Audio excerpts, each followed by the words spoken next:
Good evening and welcome to the Job Search Solution, the radio program where we talk about looking for a job, changing jobs, changing careers, hiring. And as always, we begin with a prayer.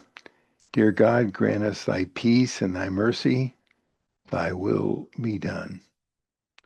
And in just a few minutes, Richard Vinci is going to be with us talking about consultants in the workplace. He's got a great topic this evening, as he always does. He's been at it for so long. He eats and sleeps and breathes this stuff and knows it backwards and forwards. We've been spending 10 seconds um, being grateful. So think of three things today that have made you grateful. Go.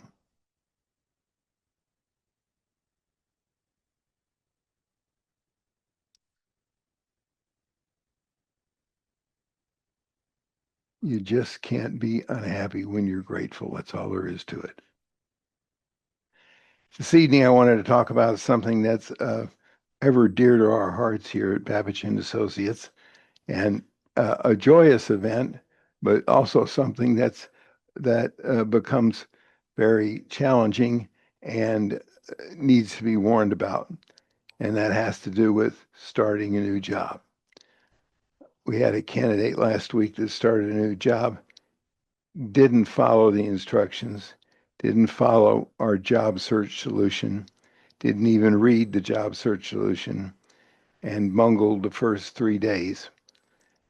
We're pretty much sure that they solved it and she's back on track.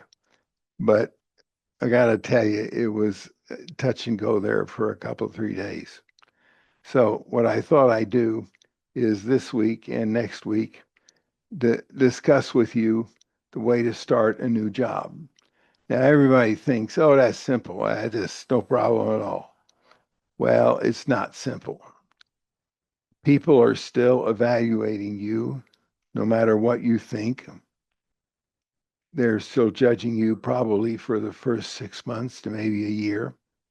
Even though you've gotten hired and even though you're getting a paycheck, you're still being evaluated. So let me give you some ideas about what you need to do. The first thing is to shut up.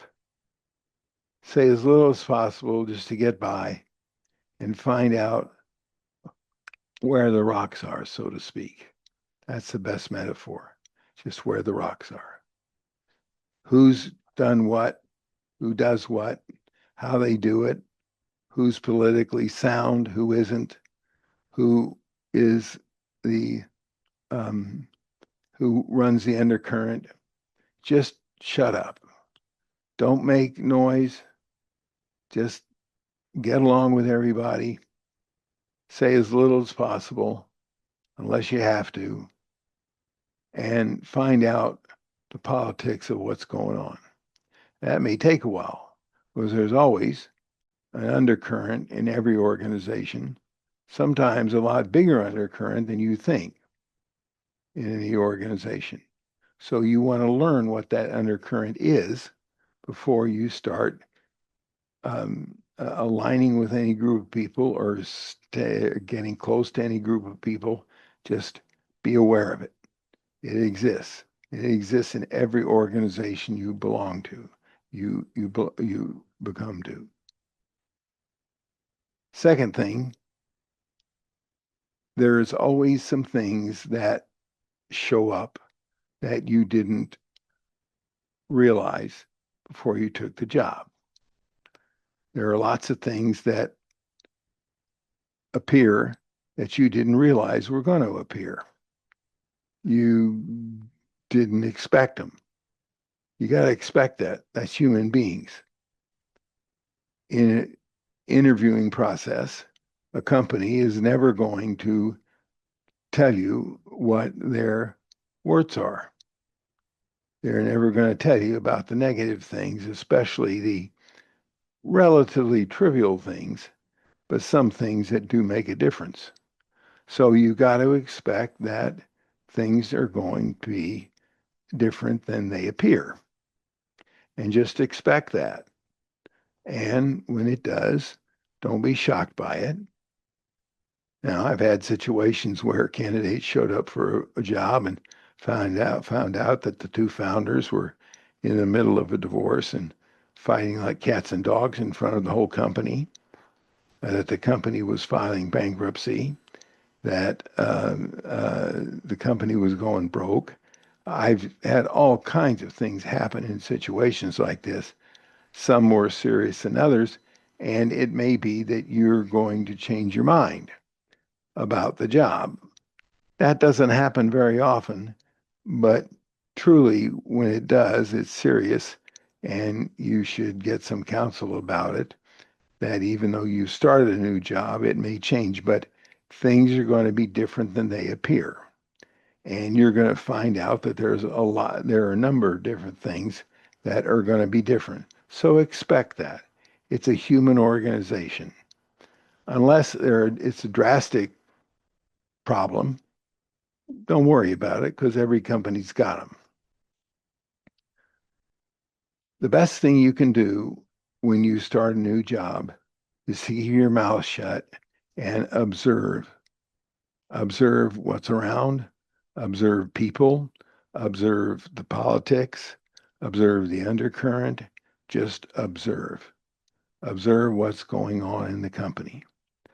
The higher the position that you've attained, the more quality and the more quietly you're going to have to observe. So just don't get upset or concerned about anything. Just observe. There are going to be lots of things that you didn't become aware of that come along. And then you're going to have to evaluate how do they fit in the scheme of things. Are they really going to affect your job? Are they really going to change?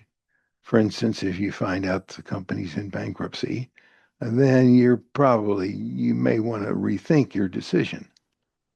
If it's just annoying things like politics or things like that, then you may not want to reevaluate your position, but you may want to um, augment the way that you are approaching things. But just remember that uh, you want to observe.